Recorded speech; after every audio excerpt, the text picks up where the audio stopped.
parasha de Vaïra, on a expliqué, si vous vous rappelez, comment une personne peut créer l'univers qu'elle vit. On a étudié comment une personne, Abraham Avinu, qui a, on a dit Vaïra, Vayar, Vayar, et on a expliqué que quand une personne est dans la pensée, quand elle est dans la réflexion, quand elle réfléchit, elle est en train de créer quelque chose. Qu'est-ce qu'elle crée? Vayar, Vaïra, Vayar, c'est les lettres, on a dit Or. Or, Yud. Et le Or, Yud, le Or, c'est l'origine de toute création qu'il y a sur Terre. Pourquoi? Parce que la lumière quantique se concrétise tout doucement, elle se refroidit, d'après ce qu'on étudie en physique quantique, elle se refroidit jusqu'à quand on a la matière, que pour nous est une matière. Mais pour d'autres existences, n'est pas la même matière. Un exemple, si moi je m'assois sur le fauteuil m'arrête, mais si je mets de l'eau, l'eau pénètre. Est-ce que le fauteuil est pénétrable ou il n'est pas pénétrable? C'est une question. Pour moi, pour ma vitesse d'électrons qui tourne autour des atomes, le fauteuil n'est pas pénétrable. Mais pour l'eau, qui est une autre vitesse, il est pénétrable. Tout dans la vie, c'est des relations de vitesse. La question est, est-ce que je peux maintenant transmettre ce savoir que c'est dévoilé à Abraham Avinu? Abraham Avinu a eu la chance, on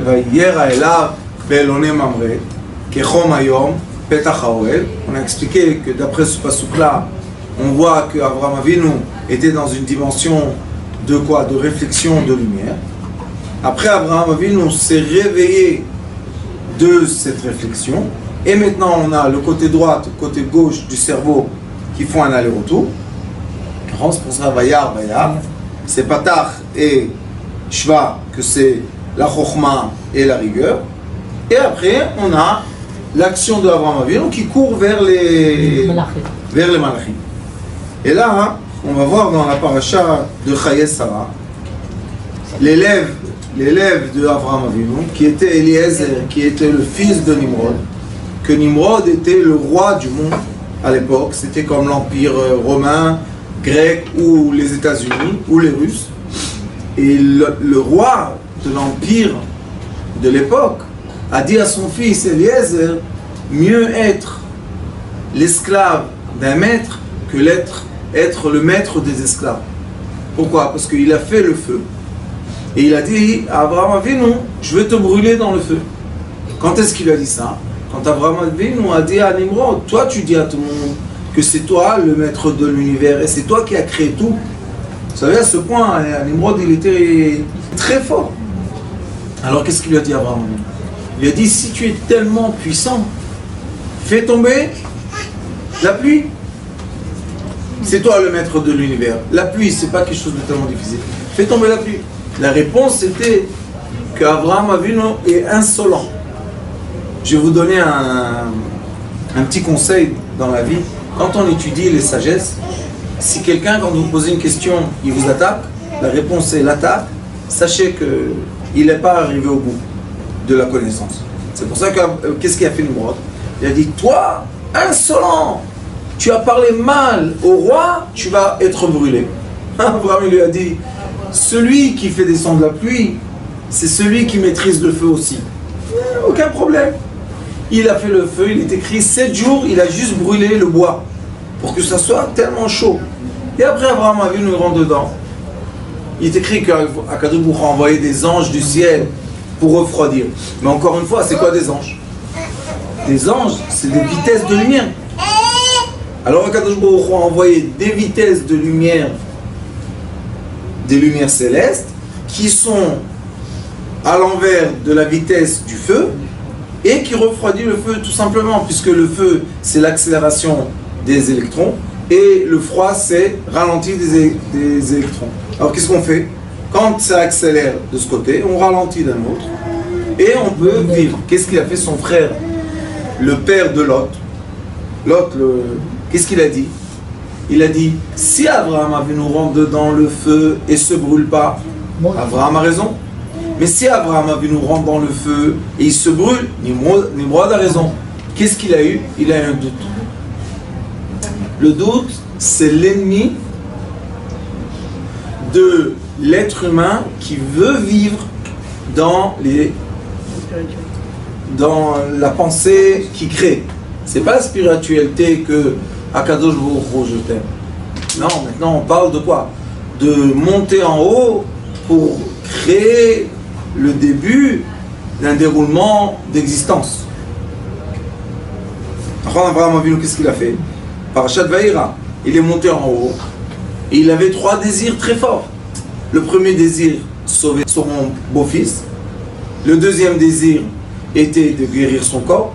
Et le troisième désir était Sarah, qu'elle ait un enfant. On peut dire que Sarah était le premier et lui était le deuxième. Oui. Mais à la fin, quand il a ouvert les yeux, il est écrit que les anges étaient Nitzavim. Vous savez c'est quoi Nitzav? Nitzav c'est là. Alors pourquoi après il est écrit qu'il a couru vers eux? S'ils sont là, ok, où tu cours? Ça veut dire qu'ils étaient là, parce que quand on imagine, et on va voir dans cette paracha comment il a transmis ce savoir à Eliezer et d'Abraham, quand on est dans l'imagination ou dans la volonté très forte, quand on ouvre les yeux, ça doit être très clair. Qu'est-ce qui l'empêche que ça soit clair? Le doute. Alors le père de Haran, qui est le frère d'Abraham, il s'est approché du feu. Qu'est-ce qui s'est passé? Il y a une flamme qui est sortie. Elle a brûlé en un instant. Alors les gens ils ont dit, comment? Abraham Avinu, il est écrit que 7 jours il tournait dans le feu. Il mangeait des fruits, il faisait ce qu'il voulait, 7 jours. Et lui, son frère, à peine il s'est approché, il a été brûlé. Quelle est la différence entre eux? C'est pas une différence, le corps. Le corps, c'est un frère et un frère. C'est l'esprit, l'état d'esprit de l'être humain. C'est pour ça que je vous ai dit aussi la semaine dernière, on fait un petit résumé comme ça pour rentrer dans cette semaine. Dans la semaine dernière, je vous ai dit que l'être humain aime et veut s'approcher de ses frères spirituels et non pas toujours du frère qui est mon corps, mon sanguin. Non, des fois on préfère les frères ou les enfants ou même des parents qui sont spirituels et non pas biologiques. Et ça s'appelle, il y a un passouk, Tov, mieux est Shachen Karov, un proche, que Me'ach Rachok, qu'un frère loin. Des fois on a la chance que les frères ce sont les Shachen, mais quand c'est pas le cas, chacun doit prendre son côté. Et c'est comme il lui a dit Abraham Avinu à l'autre, qu'est-ce qu'il lui a dit? Achim anachnu, aval. Mais si toi tu vas à gauche, moi je vais à droite. Si toi tu vas à droite, moi je vais à gauche. On ne sera pas ensemble sur la même terre. Pourquoi? Parce que il a dit toi tu fais avec moi une dispute. Pourquoi? Pour de l'herbe. Moi je me dispute pas. Va manger l'herbe combien tu veux. Moi j'ouvre une tente au milieu du désert. Mais on voit qui est celui qui a emmené les miracles. Abraham Avinu. Est-ce que ce sont des miracles? Bonne question. Est-ce que c'est un miracle que quand je pense très très fort à ma mère, hop, elle m'appelle au téléphone? C'est un miracle? Non. Non. C'est une question, puisqu'aujourd'hui c'est tellement connu que tout le monde le fait. C'est travailler les fréquences. Si on sait comment étudier, connaître les fréquences, on sait aussi utiliser les longueurs d'onde. Donc on peut atteindre chaque être humain sur le globe, et même on peut atteindre des sphères spirituelles sans bouger de sa chaise. Est-ce que ça c'est de la magie ou c'est du miracle, ou bien c'est une simple technique? Quand on va dire une simple technique, il faut être prudent, parce que c'est pas si simple que ça.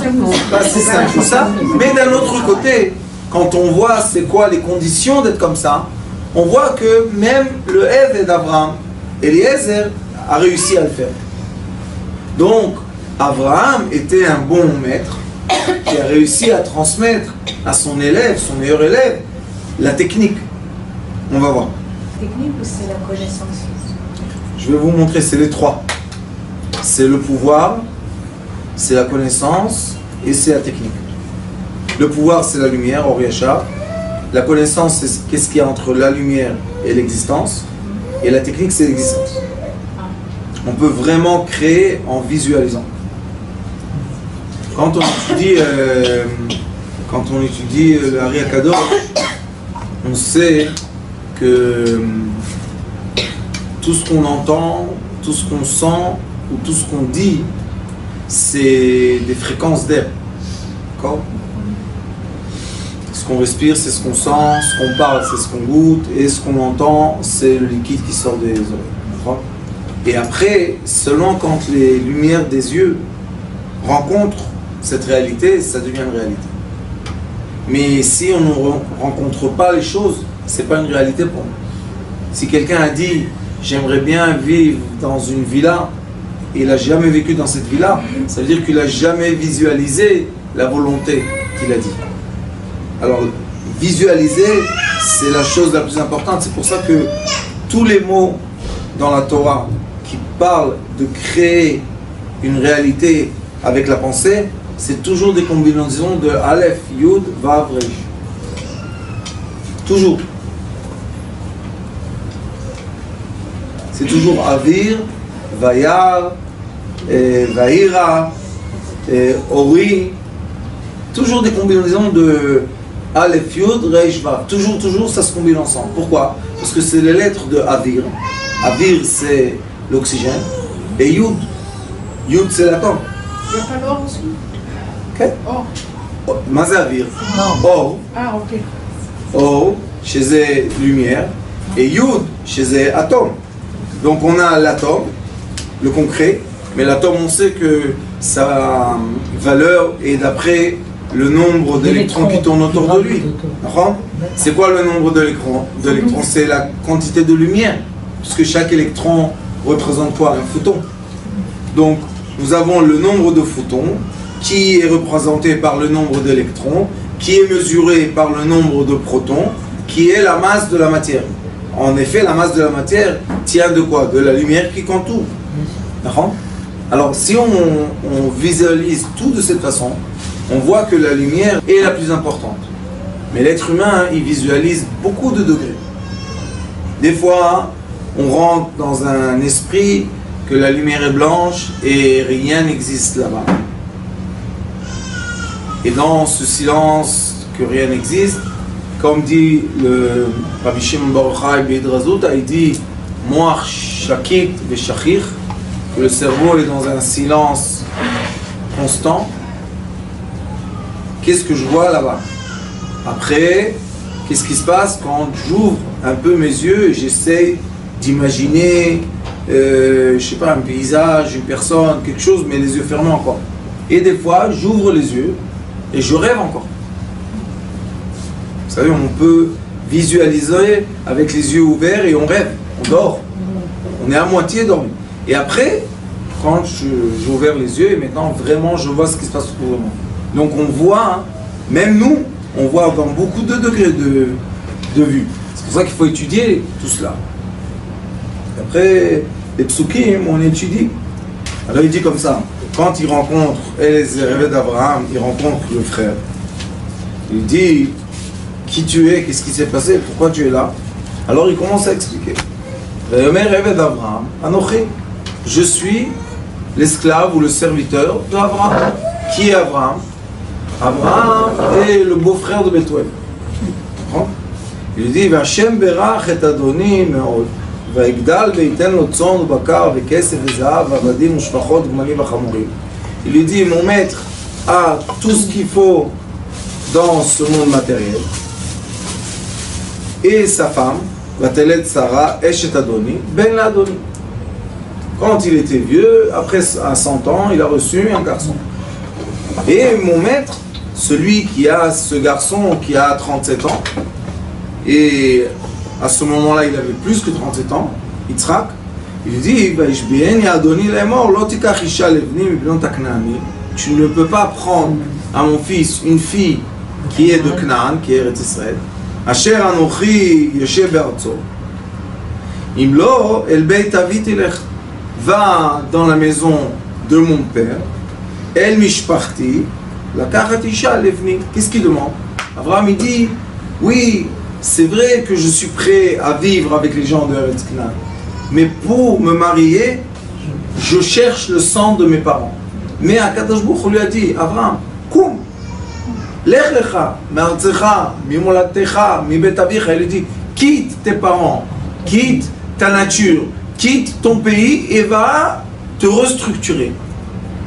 Qu'est-ce qu'il lui a demandé à Akadosh Baruch Hu? Quand les gens font le travail de visionner jusqu'à quand que ça, ils ont l'apparence et après il y a cette réalité, ces gens-là, ils n'ont pas le droit d'être conditionnés ou connectés à quelque chose qui les empêche de monter très haut. Et quand une personne, elle est près de ses proches, elle vit à côté de sa famille ou à côté des gens qui la connaissent avant, elle ne peut pas vraiment se révéler totalement. Comme il est écrit, En Navi Beiro. Un homme ne peut pas être prophète dans la ville qu'il est né. Pourquoi? Parce que les gens disent, ah, tu as la barbe blanche, mais on se rappelle de toi, tu jouais avec nous karting. Oui, je faisais le karting, mais j'avais 8 ans. Maintenant, j'ai 60 ans, alors qu'est-ce que tu veux chez moi? Vous comprenez? Oui. Mais c'est difficile, mais à la fois, il faut savoir tout surmonter. Mais après, quand on a tout surmonté, on choisit le sang qu'on veut être lié avec, parce que l'être humain, on ne peut pas dire qu'il est complètement détaché du sang. Il y a des choses qui passent dans les gènes quand même, on ne peut pas ignorer toutes les gènes. Malgré qu'il y a beaucoup d'études dans le monde qui ont prouvé que la conscience de l'être humain change les gènes. On peut changer les gènes de son corps et se transformer en quelque chose d'autre en une génération.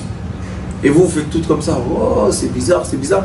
Mais regardez vos grands-mères qui étaient Tunis, Maroc, Algérie, et regardez vos visages d'aujourd'hui, rien à voir. Pourquoi? Qu'est-ce qui a changé? Les gens qu'on voit, l'air qu'on respire, les comportements, la nourriture. Alors vous voyez que la façon de l'éclairage de l'être humain change son physique. Abraham Avinu lui a dit, le physique est la base, je veux que tu prennes des enfants de la maison de mon père. Pourquoi de son père? Parce que tous étaient idolâtres. Parce qu'en Eretz Canaan, c'est 7 peuples qui ont toujours été contre Akadosh Baruch Hu. La Avodah Zara, elle était là. Quand Akadosh Baruch Hu a emmené le peuple d'Israël, il leur a dit, vous êtes là sur condition. C'est vrai que j'ai promis cette terre à vos pères, à vos patriarches. Je l'ai promis à des conditions, qu'ils ne fassent pas l'idolâtrie. Mais si vous venez sur cette terre et vous faites la même idolâtrie, vous allez aussi sortir de cette terre. Alors il lui dit, et encore une chose qui est très impressionnante dans cette paracha, c'est que Avraham Avinu, il est sur son lit, il vient de perdre Sarah. D'après la chronologie des choses, Avraham Avinu a perdu Sarah quand il a égorgé son fils Yitzhak. Alors comment Avraham Avinu? C'est la vie rabbinique. Il faut lire Rashi. Quand on dit qu'elle a vu Yitzhak, elle est tombée du chameau, c'est parce qu'il est venu de Gan Eden. C'est pour ça, Sadeh de Gan Eden. Il est venu de Gan Eden. 3 ans, il est écrit que les anges ont réparé son corps. Il est revenu. Il a fait une chemin masculin, féminine. Il est revenu masculin pour avoir des enfants. Et quand elle voit Yitzhak, c'est après. Mais lui, Eliezer d'Abraham, quand il va faire la mission de son maître, en effet, dans la logique, il n'y a pas Yitzhak. Alors comment il va chercher une fille à quelqu'un qui n'existe pas? Et Eliezer d'Abraham n'était pas quelqu'un, on va dire, un mesquin. C'était celui qui représente Abraham Avinu dans le monde. Et Abraham Avinu était déjà un être très très connu. Il a gagné les Nimrod, il a gagné les rois de Sédom, c'est quelqu'un de connu. Alors qu'est-ce qu'il fait maintenant Ça veut dire qu'Abraham, il était sûr qu'Hachem allait tenir sa promesse. Ah oui. C'est quoi qu'il était sûr? Nous, on pense logiquement. Mais en vérité, après le monde de la logique, il y a le monde de l'amour. Le monde de la logique encore tient du cerveau, mais le monde de l'amour est au-delà du cerveau. Des fois, on aime quelqu'un. On sait qu'il nous fait du mal, mais on l'aime. Comment tu aimes quelqu'un qui te fait du mal? C'est que l'amour est au-delà de la réflexion du logique. La réflexion logique, c'est un débat entre le côté droit, le côté gauche du cerveau. Yesh marshava veyesh higayon. Il y a la pensée et il y a la logique. Et hop, ça va et s'en va en aller-retour. Mais il y a aussi la vie d'une personne.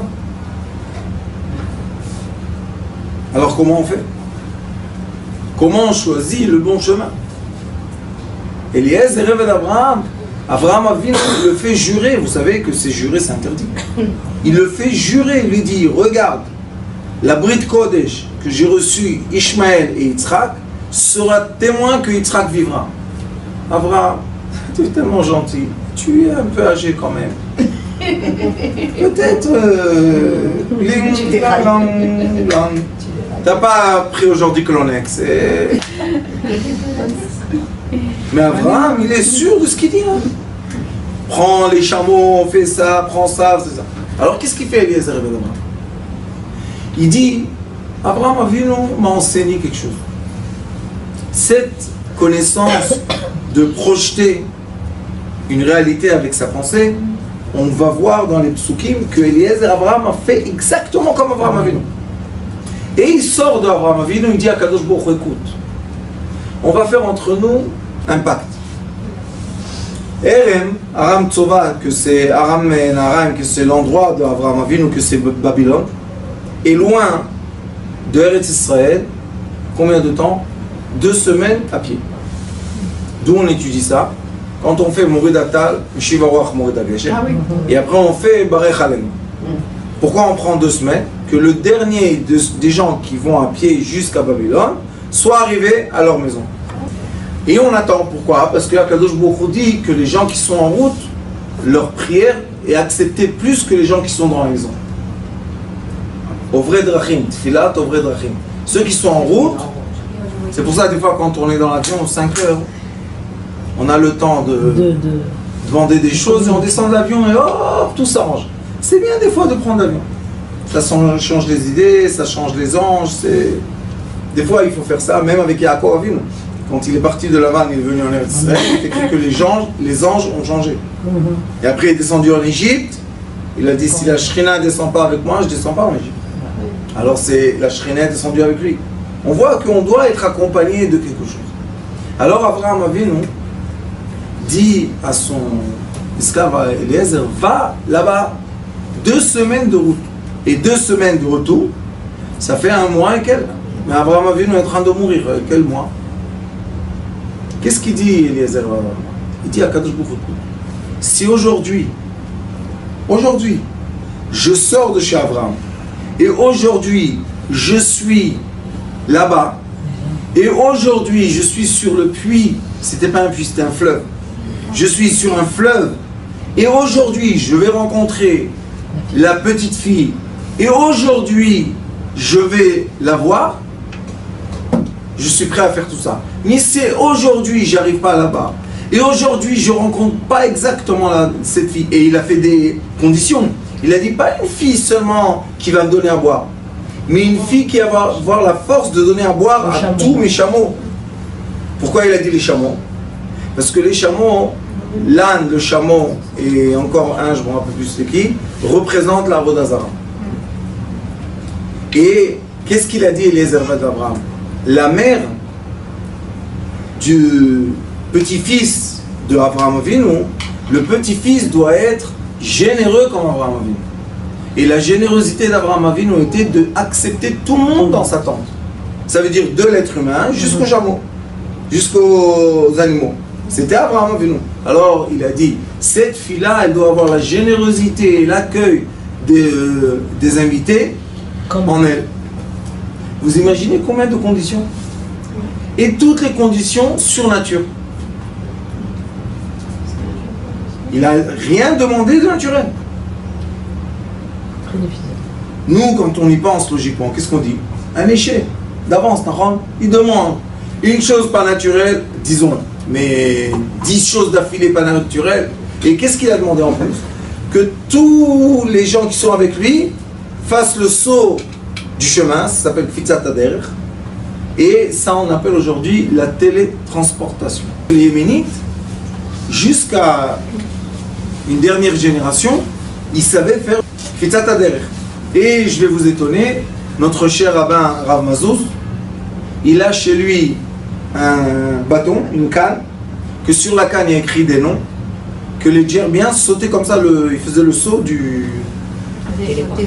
Alors, la téléportation est connue dans la Torah, ça fait des millénaires déjà. C'est pas quelque chose de nouveau pour nous. Les Kohanim au Beth Amikdash, Moshe Rabbeinu qui monte, qui sort, qui vient, qui va. Quel Mazouz? Oui, il a chez lui, il dit que c'est interdit de... Il veut pas dévoiler ce qu'il y a écrit dessus, mais il y a des noms qu'on écrit sur un bâton, où on prononce, où on pense, je sais pas comment on fait ça, et hop, on est dans un autre endroit. Ça, c'est la téléportation physique. Le Ari HaKadosh, dans Sha'ar HaGilgulim, explique qu'il y a aussi la téléportation qui est spirituelle. Veut dire qu'une personne peut exister dans beaucoup d'endroits à un moment.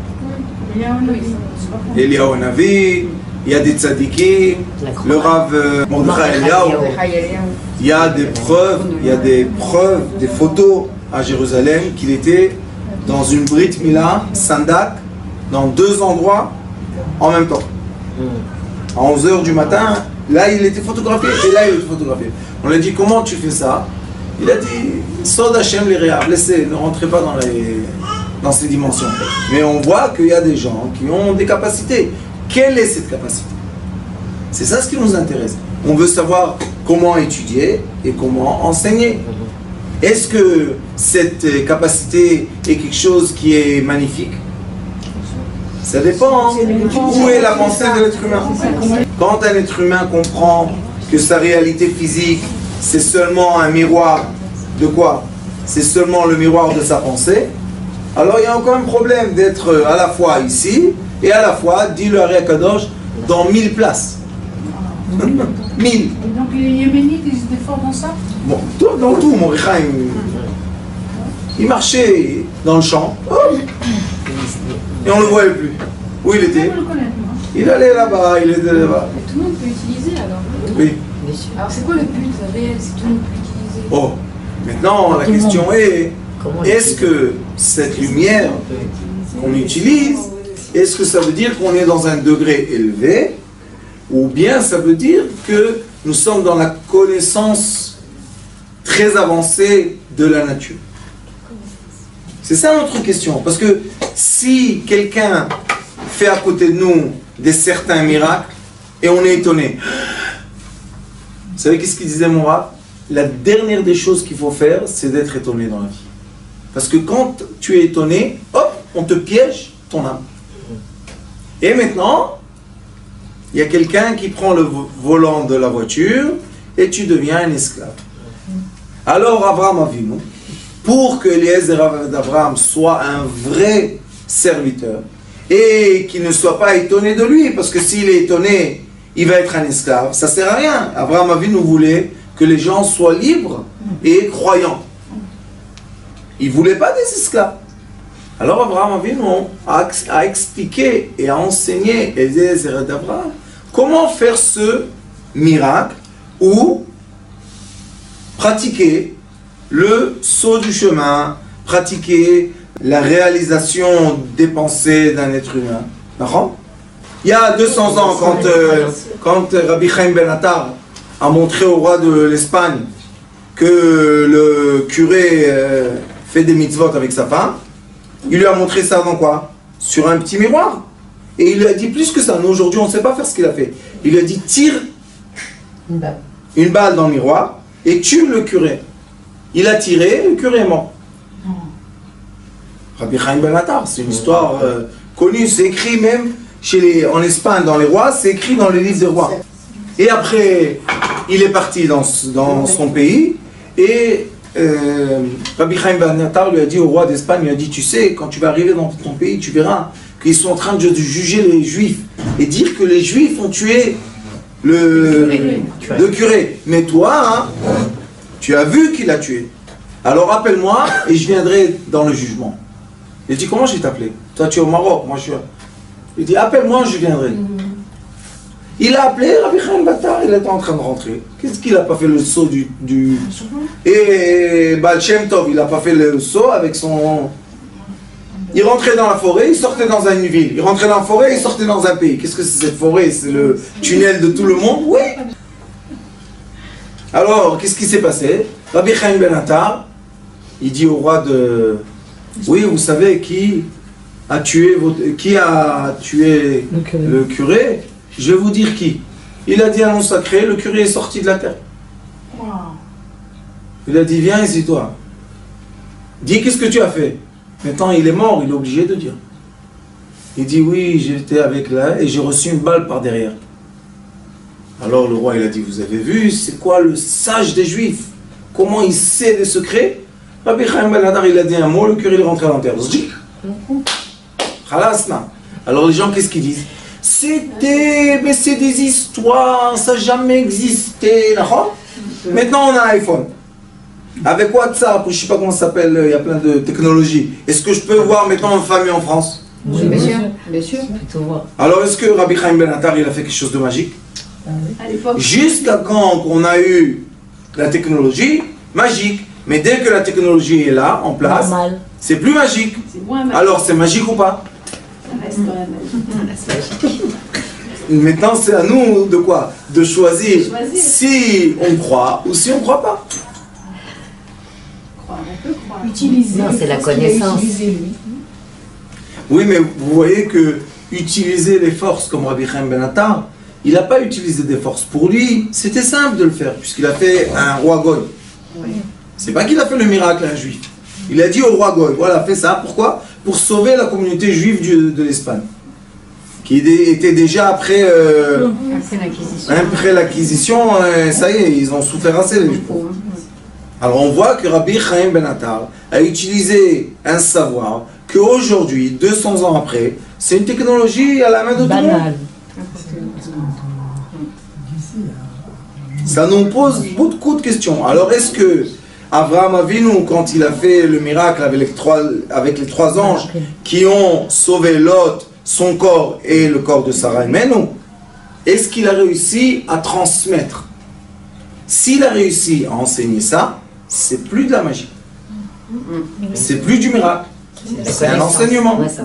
Maintenant, on va voir chez Eliezer et d'Abraham, il a fait le saut. Ça on sait. Et après, qu'est-ce qu'il a dit? Vayomer Elai Hashem. Dieu m'a dit, parce qu'il dit avant, il dit, j'ai dit à mon maître, Eliezer d'Abraham, il dit à Lavan, il dit, j'ai dit à mon maître, et si la fille ne va pas vouloir venir avec moi, qu'est-ce que je fais? Alors il est écrit, Vayomar Elai, Abraham a dit à Eliezer d'Abraham, Hashem, Dieu, Asher italachti lefanam, que toute ma vie j'ai marché dans ses traces, c'est pas la bonne idée. Vous savez c'est quoi? J'ai marché dans son ombre. C'est pour ça qu'il y a des psukim. Betzelem italechish. Betzelem ou bedmut. Abraham savait le secret. Il a dit, Akadosh Baruch Hu, toi t'es en haut dans une lumière. C'est bien. Tout ce que tu as projeté comme lumière et on a vu comme chemin, nous on a marché dans ce chemin. Alors, Akadosh Baruch Hu toujours nous avance. Toujours notre chemin est préparé devant nous. Il est écrit Vaitalech lefanecha tzidkecha ou kevod Hashem yasfeka. C'est quoi Vaitalech lefanecha tzidkecha? Quand quelqu'un donne de la tzedaka, l'ange de la tzedaka avance la personne et c'est pour ça qu'elle protège la personne, c'est tout. C'est pas une autre raison. Comment elle protège la personne? L'obscurité, c'est l'ignorance. Et dans l'ignorance, il y a beaucoup de problèmes.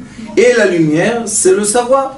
Alors la tzedaka, c'est quoi? Elle allume une lampe qui éclaire le chemin de la personne. Très simple.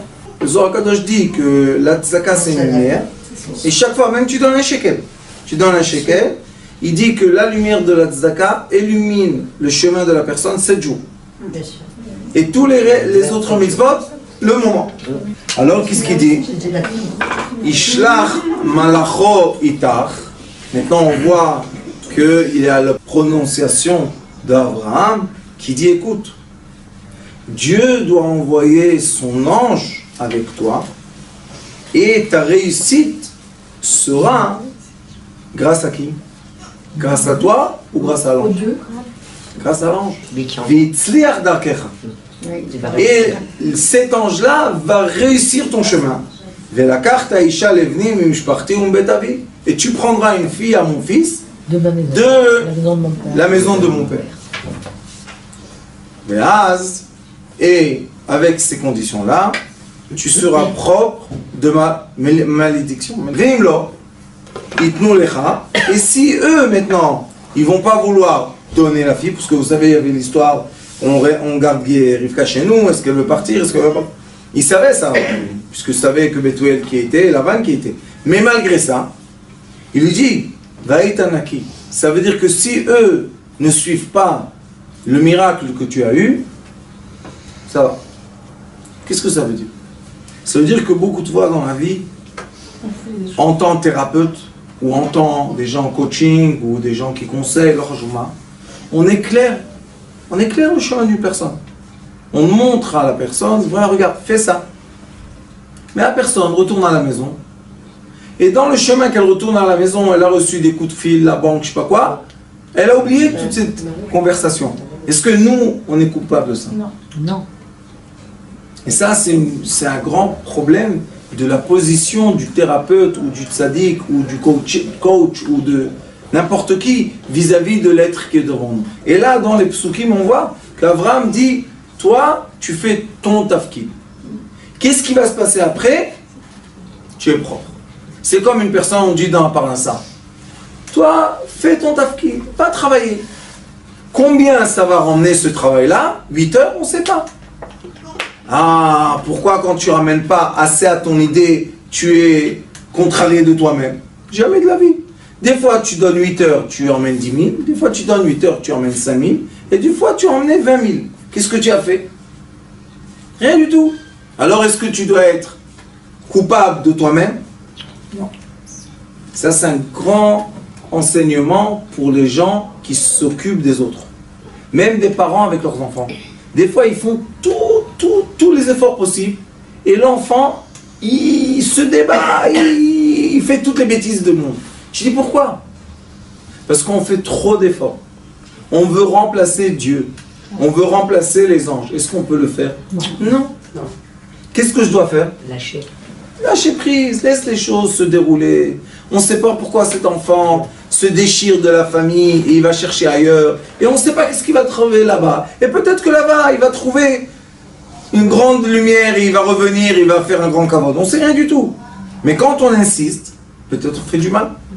C'est pour ça que beaucoup de thérapeutes en Israël tiennent le coup entre 3 ans et 5 ans le travail.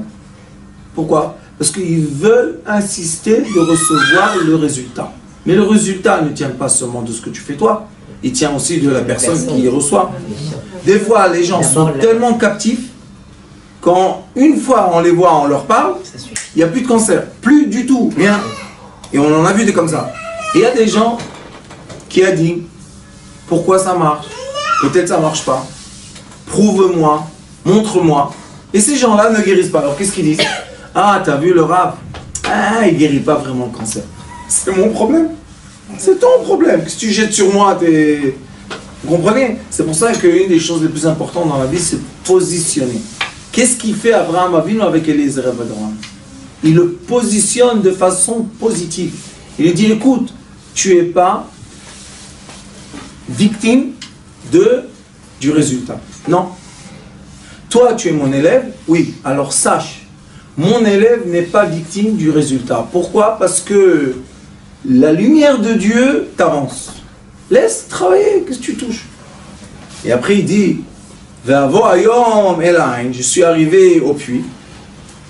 Va'omar, et j'ai fait une condition. Pourquoi? Parce que le premier miracle, il y avait de quoi? Qu'il a sauté le temps. Maintenant, deuxième chose, il dit, Va'omar, et j'ai dit à Kadosh Baruch Hu, Elohé a donné à Abraham, Dieu le maître de mon maître. Im yeshcha yeshcha na matzliach. Im yeshcha, ça veut dire est-ce que tu existes. Na, c'est je te demande, bakasha. Matzliach, si tu existes, ma réussite.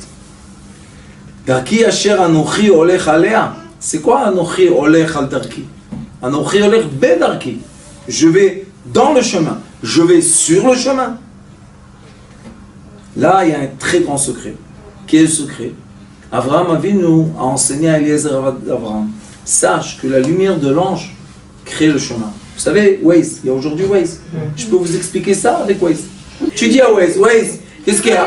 Je veux aller à la maison. Il n'y a pas de problème, donne-moi l'adresse. Tu lui donnes l'adresse, il te fait, je calcule le chemin. D'accord? Après, tu lui dis, vas-y, go, on sort. Est-ce que le chemin de Waze est dessiné en violet? Oui. Oui. Qu'est-ce qu'on fait? On est sur le chemin dessiné. C'est pas que Waze montre ta voiture et tu sais pas où aller. Parce que si on sait pas où aller, il y a des croisements que si tu prends à gauche, tu fais un accident. Tu es obligé de suivre Waze. C'est quoi suivre? Marcher sur le chemin. Akadosh Baruch Hu. Les anges d'Akadosh Baruch Hu, c'est de la lumière. Eux aussi, ils écrivent le chemin que l'être humain va aller dedans. C'est pour ça qu'on demande que l'ange soit avant nous, qu'il éclaire l'obscurité de notre chemin. C'est simple, c'est pas une grande demande. Mais quand le chemin est éclairé, est-ce qu'on est avec assurance ou est-ce qu'on est heureux? On est sûr de soi. C'est comme un enfant qui vient de l'école à la maison à pied et il a peur. Et un enfant qui vient de l'école à la maison avec sa maman. Il pense même pas aux petits trucs, aux petites fenêtres, il pense pas à ça. Pourquoi? Il a la main dans la main de sa maman, son papa. Et il marche dans la route. C'est pour ça que qu'est-ce qu'on doit construire toute la vie de l'être humain? L'assurance, la confiance. Que chacun de nous ait confiance en quelqu'un. Ou en lui, déjà. Mais confiance en soi, c'est quoi? Que je crois vraiment que c'est moi qui a créé le chemin avant moi? Non. Si j'ai quoi?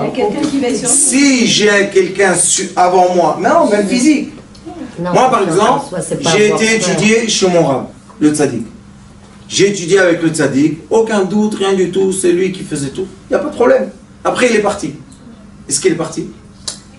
Il existe encore. Pourquoi il existe? Parce que le trait de lumière qui éclaire mon chemin, je l'ai accepté totalement.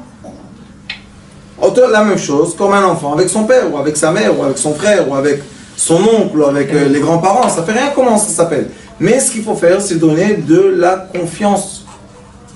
Et cette confiance-là, c'est la lumière de l'ange qui est avant l'être humain. Alors il dit, il lui a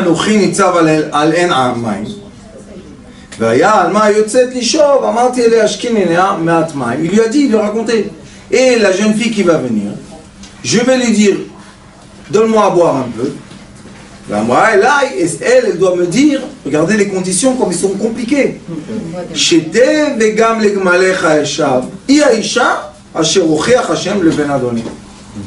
Ça, ça devient Matrix. De tous les côtés, 3 dimensions de complications.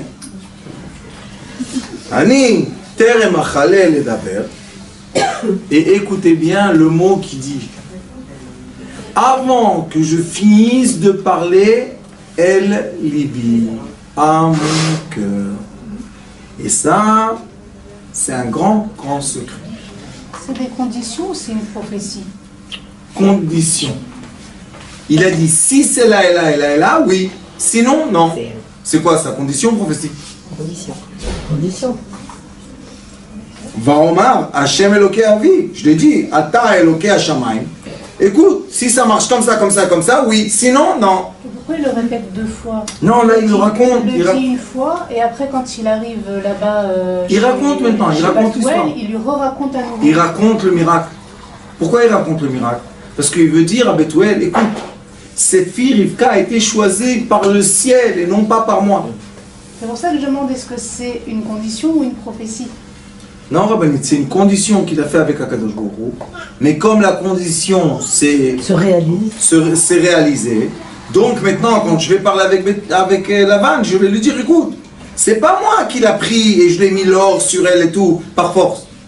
Elle a apparu tout d'un coup. Et écoutez comment il dit. Ani ter et machalel edaber. J'ai même pas encore fini de dire les choses. Comment on dit les choses à Kadosh Baruch Hu? On crie ou on parle dans la tête? Non, on peut crier. Qu'est-ce qu'il a fait Abraham Avinu? Vayera Hashem el Abraham. Dans le cerveau.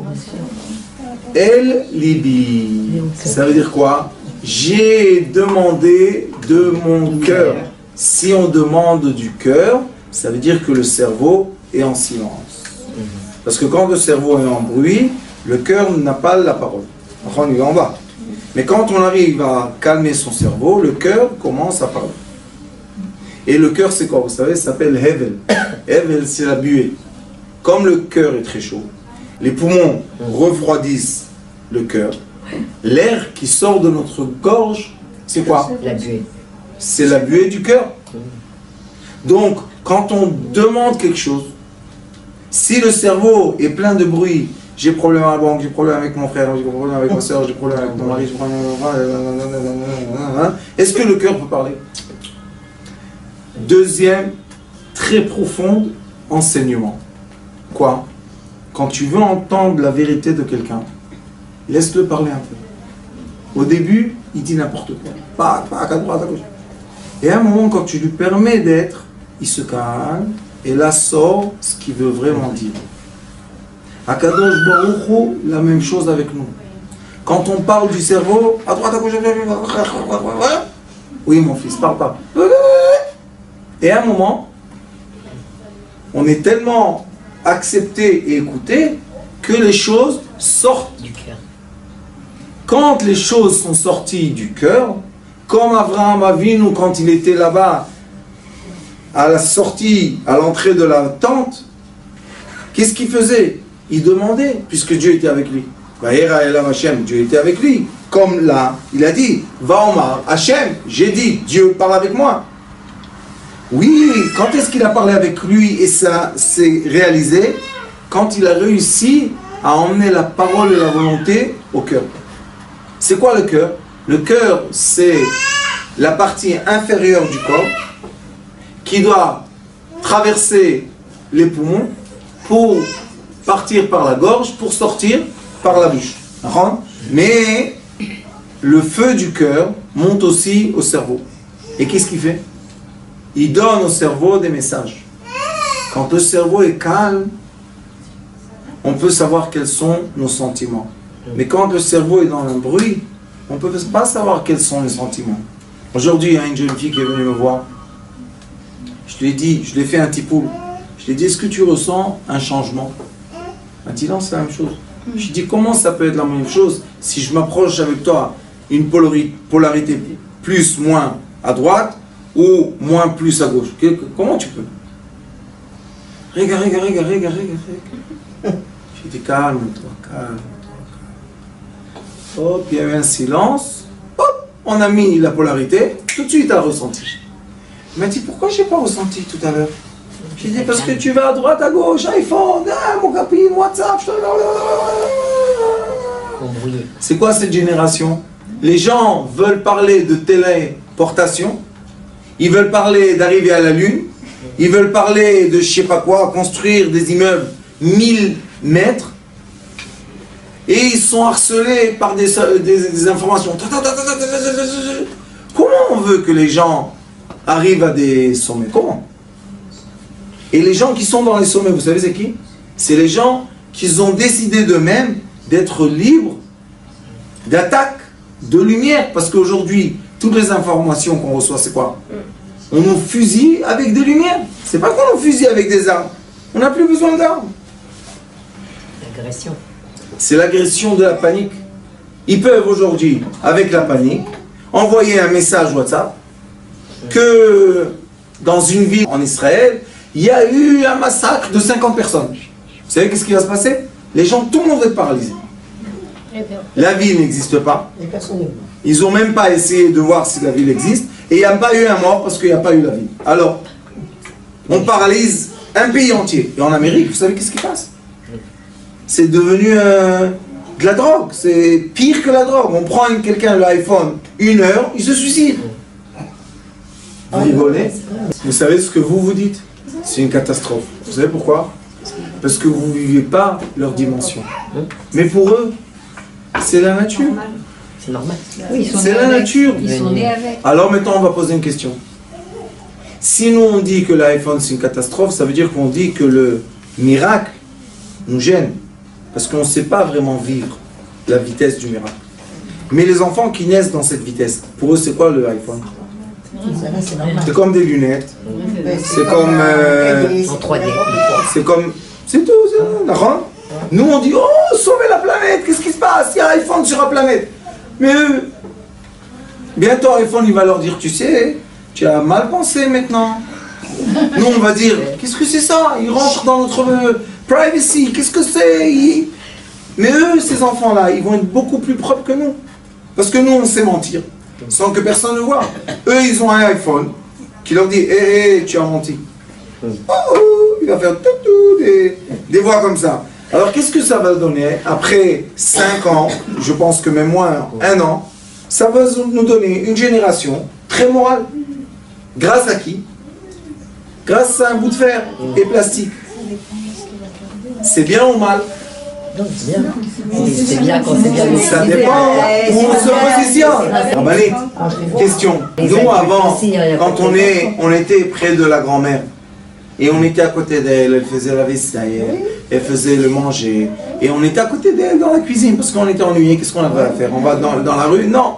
Alors on était à côté d'elle. On peut dire que la maman, elle dit, eh ben dis donc, tu es devenu l'esclave de ta grand-mère, de ton grand-père? Non. Mais qu'est-ce que vous voulez que je fasse? Je m'ennuie. Aujourd'hui, qui paye le compte iPhone? Les parents. Qui achète l'appareil? Les parents. Ah, pourquoi on se plaint? C'est vrai. C'est les parents. Une fois, j'étais à Herzliya à Putois. Il y a beaucoup d'années, je crois, il y a 6 ans, 7 ans. Et j'ai dit que l'iPhone, c'est pas l'ennemi de l'être, c'est une nouvelle conscience des gens. Et j'ai parlé de liberté. Vous savez, moi, je suis très très libre. Mais pourquoi je suis libre? Parce que si je ne serais pas libre, est-ce qu'ils ne vont pas passer les limites? Ils vont passer. Alors au moins être avec eux. Ils vont le prendre quand même, lui. Qu'on soit avec eux, moi. Une mère, elle se montait, je la voyais s'énerver. Après 20 minutes, je lui ai dit, allez madame, la cocotte minute s'ouvre. Elle m'a traité de tous les noms possibles. Qui vous êtes? Et qui vous a nommé? Et vous êtes rien qu'un truc. J'ai dit, vous avez raison, vous avez raison, vous avez... Elle s'énerve, pourquoi j'ai raison? J'ai dit, vous avez raison. Mais à la fin, après que vous me traitez de tous les noms, je peux poser une question seulement. 20 minutes. C'est beaucoup d'insulter quelqu'un à 20 minutes, il faut faire. Alors j'ai dit, premièrement, vous êtes très doué. Je dis pourquoi? Je dis parce que insulter quelqu'un 20 minutes, il faut avoir un repertoire. Et vous me parlez d'éducation, eh ben, on est bien placé là. Et après, je lui ai dit une autre chose. J'ai dit, dites-moi madame, vos enfants, parce qu'elle avait les enfants, c'était des étudiants. Qui paye la note iPhone? Elle m'a dit, c'est moi. J'ai dit, moi, hein, je ne parle pas comme vous. Mais mes enfants, ils n'ont pas iPhone et je ne paye pas non plus la note. Alors la différence qu'il y a entre nous, c'est que vous m'insultez 20 minutes et vous payez la note iPhone et vos enfants ont tout vu parce qu'ils ont tout vu. Et moi, mes enfants, ils n'ont pas vu parce qu'il n'y a pas d'iPhone et ça ne nous intéresse pas. Pourquoi ça ne nous intéresse pas? Parce qu'avec papa, on parle, on mange, on étudie. Il y a une vie, comme moi j'ai reçu de mon grand-père, pas une vie iPhone. Mais vous n'avez pas la patience d'ouvrir un livre et étudier avec votre fils. Alors vous lui donnez l'iPhone, comme ça, chut, mute, check it. Avant, vous savez c'était quoi? Les télévisions dans les chambres. Vous vous rappelez de cette période? Dans toutes les chambres, une télévision. Ils n'ont pas besoin aujourd'hui de la télévision. Ils ont l'iPhone. Oui, mais ils voient les copains, alors ils veulent comme les copains. Rabbanit, nous, on doit savoir une chose. C'est la nouvelle génération qui grandit, qui va être un jour des adultes. Est-ce qu'on doit les jeter ou est-ce qu'on doit les enlacer? Hier, il y avait chez moi une mère. Ma fille, c'est... Je lui ai dit, madame, faites-moi plaisir. Donnez-la moi. Je vais l'acheter d'où? Laissez-moi tranquille. Elle dit, pourquoi? J'ai dit, parce que vous criez, vous pensez qu'elle est religieuse. Ça fait longtemps qu'elle n'est plus rien du tout. Et malheureusement, il dit, mais vous, Laura, vous permettez tout ça? J'ai dit, et si je ne permets pas? Ça change une réalité? J'ai dit, au moins, ces enfants-là, ils viennent parler avec moi ouvertement. Au moins. Et quand ils ont des problèmes dans leur degré de vie, au moins, ils viennent me dire, Rav, qu'est-ce que je fais? Je vais à droite ou à gauche? Mais vous avez tout coupé, tous les ponts. Alors qu'est-ce que vous voulez? Vraiment, c'est un débat dans ma tête. Est-ce que je dois accepter les gens comme ils sont déformés, les jeunes surtout, et qui parlent avec moi, comme ça je peux les entendre et savoir ce qui se passe? Ou bien on doit être ferme et dire, ceux qui sont dans ces lois dedans, et les autres on le jette derrière la barrière. Ça sert à quelque chose. Et quand quelqu'un, chas v'shalom, il a un enfant qui est à l'hôpital, quoi, le cœur est créé de fer, alors, ce qu'on doit étudier de la paracha de Chaye Sarah, c'est, écoutez bien ce que je vous dis, parce que c'est très puissant, mais c'est la vérité. Sarah était contre le développement. Quand Abraham a eu un fils, elle lui a dit Chamasé Alecha, que Dieu te juge. Vous savez, c'est qui Abraham? Oev Hashem. À qui tu emmènes la rigueur? Sur quelqu'un qui est l'amoureux de Dieu. Et après, quand elle voit la goutte de sang sur l'épée du Malach HaMavet, juste par l'imagination de ce qui s'est passé, elle meurt sur place. Pourquoi tu restes pas là? Tu vois le mariage de ton fils, tu vois Rivka. Rivka était très gentille. La preuve qu'ils lui ont fait un test à Rivka, ils l'ont fait rentrer dans la tente de Sarah, et tout est revenu. Le nuage est revenu, la lumière s'est allumée, la chala s'est gonflée. Est-ce que le mariage de Yitzhak et Rivka est quelque chose de bien pour la famille de Sarah ou quelque chose de mauvais? Bien. Quelque chose de très bien. Pourquoi elle n'a pas profité? Parce qu'elle a mis son mari. Parce que Sarah était ferme. Elle était dans le négatif. Elle était ferme, dure. Baoel. Sarah betochaoel. Elle est fermée dans l'enveloppe. Elle est rigide. Très rigide. Fermée. Vous savez qu'est-ce qu'elle a dit à Abraham? Chamassi alecha. Toute ma colère sur toi et Dieu te juge. Eh ma fille, calme-toi un peu. C'est Abraham Avinu. Pourquoi elle a dit ça? Pourquoi elle a dit ça? Parce que Abraham a eu un fils avec Agar. Mais c'est elle qui l'a emmené. Mais c'est elle qui l'a emmené. Rabbanit, vous avez presque raison. Mais je vous ai dit tout à l'heure, les sentiments restent. C'est vrai. Et vous savez qu'Agar, le premier enfant, elle a avorté. Parce que Sarah lui a fait un coup d'œil. Qu'est-ce que tu veux, Sarah? De là ou de là, qu'est-ce que tu veux? Abraham, il n'a jamais demandé à Agar. Lui, pour lui, Sarah, c'est sa femme, c'est fini. C'est elle qui l'a. Alors on voit qu'elle était dure. Ceux qui sont durs comme ça, ils voient une goutte de sang, ils meurent. Tout est drame. Tout va très loin. Abraham Avinu, qu'est-ce qu'il y a? C'est vrai, j'ai sacrifié mon fils, mais Dieu a dit que ça va être le patriarche de tous mes descendants. Donc, patriarche de toutes mes descendants. Il a envoyé son esclave. Quoi, il a envoyé, il est fou? Mais la preuve qu'Abraham Avinu était présent quand Yitzhak s'est marié. Il a profité cette vision de vie, de voir j'ai des descendants. Pourquoi il a fait ça? Parce qu'il était souple. Abraham Avinu était quoi? Était ce que je vous enseigne aujourd'hui. Il est monté dans la lumière. Et dans la lumière, c'est l'origine de tout. Et on peut, quand on est dans le degré de silence, de méditation, de concentration, de purification de son âme ou de son bien-être, on peut demander des choses qui sont très très élevées et ouvrir les yeux et les voir se réaliser, même si tout le monde te dit que tu es fou. La preuve que seulement les fous, et là on a le Rambam qui nous aide. Le Rambam il dit Loulé Amishtagim, s'il n'y aurait pas eu les fous, En Olam Kayam, le monde ne peut pas exister. Vous savez pourquoi? Parce que ces fous-là, c'est les gens qui réalisent tellement la présence lumière qu'ils emmènent la lumière dans ce monde. Sinon la lumière, elle voit un obstacle, qu'est-ce qu'elle fait? Elle retourne. Qu'est-ce qu'elle a besoin de pénétrer? N'importe quoi. Mais les fous, qu'est-ce qu'ils font? Ils pénètrent. Ils disent viens, viens, viens. Et pour qui ils font ça, vous savez? Pour tous les frères qui lui disent tu es un fou. Le Hari Akadosh, dans le livre qui s'appelle Shar Gilgulim, qui est les réincarnations, il explique là-bas un secret et une base très très forte. Vous savez qu'est-ce qu'il dit? Il dit ceux qui sortent du groupe, disons on est dans le désert un groupe et on n'a plus d'eau. Il y a quelqu'un qui va se lever et qui va aller chercher l'eau. Mais tout le reste sont assis, ils disent t'es fou, tu vas mourir, tu vas mourir. Et eux assis sans eau, ils vont pas mourir. Il dit, et lui, il a dedans une force de quoi? De chercher l'eau pour qui? Pour ceux qui l'insultent. Et il dit, le Hari Kadosh, il dit, pourquoi quand il trouve l'eau, qu'est-ce qu'il fait la première chose?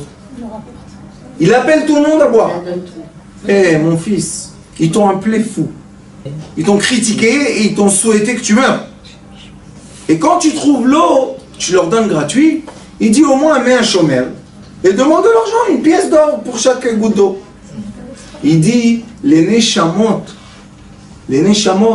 qui sont pour les autres, c'est ceux qui vont toujours avancer, ils vont avancer la technologie, avancer l'enseignement de la Torah, avancer la médecine, avancer tout ce que vous voulez. Ce sont des gens que quand ils ont fait le pas en avant, tout le monde leur a dit tu es fou, ça ne va pas marcher, c'est n'importe quoi, tu perds ton argent, tu perds ton temps. Mais quand il réussit, tout le monde vient à côté de lui. Dis-moi, tu veux pas donner pour notre yeshiva peut-être? Tu veux pas contribuer à ça? Tu veux pas aider ta tante, ta mère, ton... Pitom, il a beaucoup Pourquoi? Tout le projet, le chemin que j'ai fait, vous m'avez essayé d'éteindre ma lumière. Mais ces gens-là, c'est Dieu qui illumine leur chemin. Seul Dieu.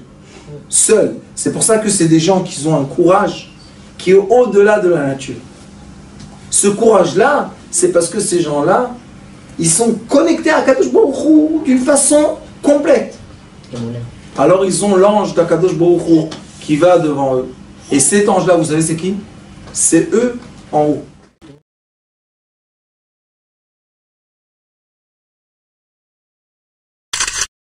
Notre rôle maintenant, c'est détecter notre lumière et en profiter au maximum. Et quand on a un plaisir ou un désir, la porte s'ouvre encore plus grande. Vous comprenez c'est quoi la lumière? Lumière, amour. C'est pas important qui tu es, où tu es, comment tu es. Dieu t'aime.